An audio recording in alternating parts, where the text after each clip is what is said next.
Hello, welcome to this tutorial on packages and modules.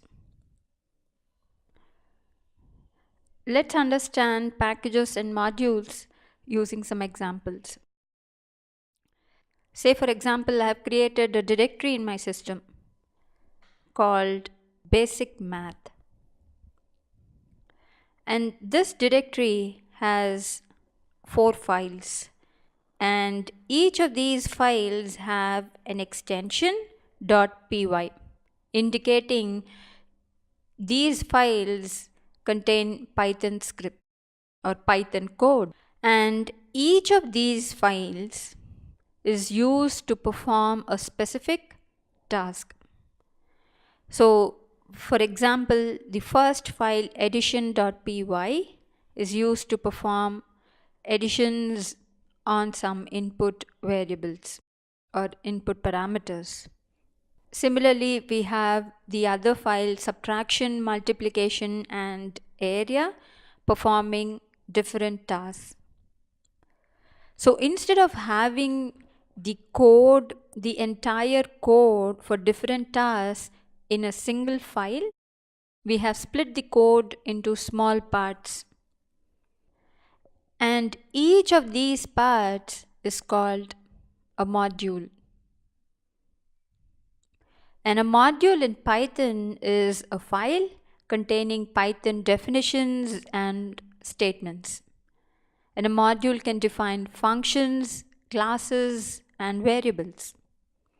In order to define a module, we need to simply use a text editor to type some Python code and save it with a .py extension. And any such file is automatically considered a Python module. And the module name is molded out of a file name by removing the .py suffix. So the file name here is addition.py and the module name is addition. So if you remove the extension .py, it becomes the module name. So a module in Python is a file containing Python definitions and statements. And the modules are built separately and more or less independently. And any file which has the extension .py and consists of proper Python code is considered a Python module. Next, we will talk about packages. In the previous tutorials, we were introduced to Python packages. We have downloaded packages from the Python packaging index. And a Python package is a collection of modules. And we can build applications by putting all of these modules together. And a package is basically a directory with Python modules and a file with the name __init__.py. This means that every directory inside of the Python path which contains a file named __init.py will be treated as a package by Python. A package is basically a directory with Python modules and a file with the name __init.py. This means that every directory inside of the Python path which contains a file named __init will be treated as a package by Python. So basic_math in our example is a package.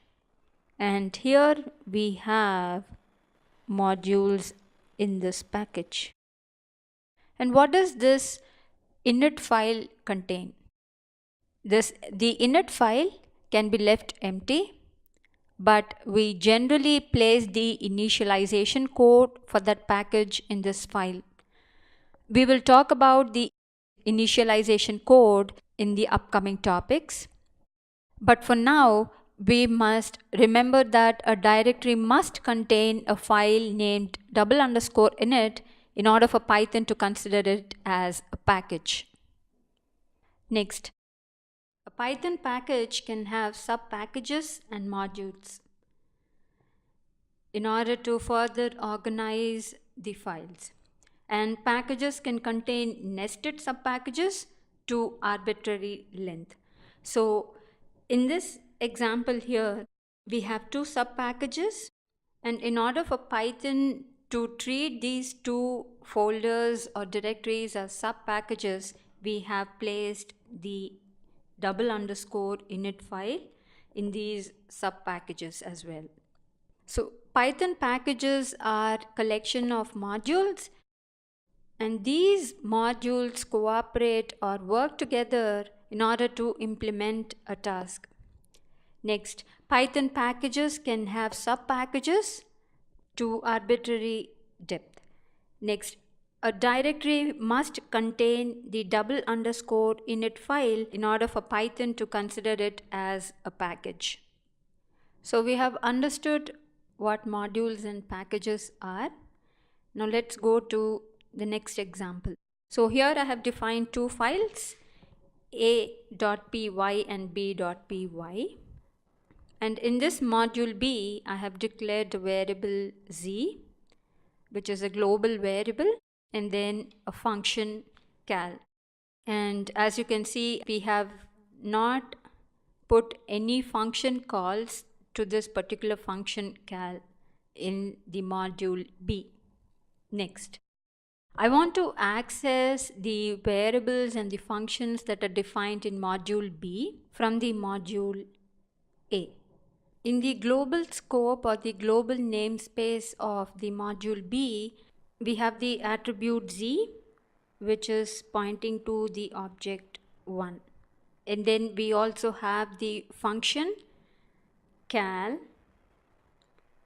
which is pointing to the function object. And these two attributes in the global namespace are accessible from anywhere in the file B. Now coming to the local scope, we have two variables that are defined in the local scope. And because they are defined within the function body of the function cal, they are only accessible within this particular function. Now, I want to access the variables and functions that are defined in the module B from module A. And Python provides the import and from statements in order to access the contents of a module. So in order to access the contents defined in the module B, we will have to put an import statement in module A. So we will have the import statement, and we are going to import the module B. The Python import statement gives the module A access to everything that is defined in the global scope or namespace of module B. So when we import module B in the file a.py, this import statement gives access to the attributes in the global scope of module B. Remember, we do not have a function call to the function that is defined in module B, cal.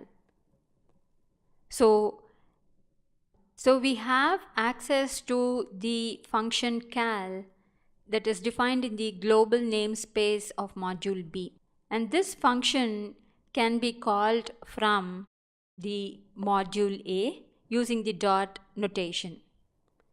So using the dot notation b.cal, we can make a function call, pass the arguments.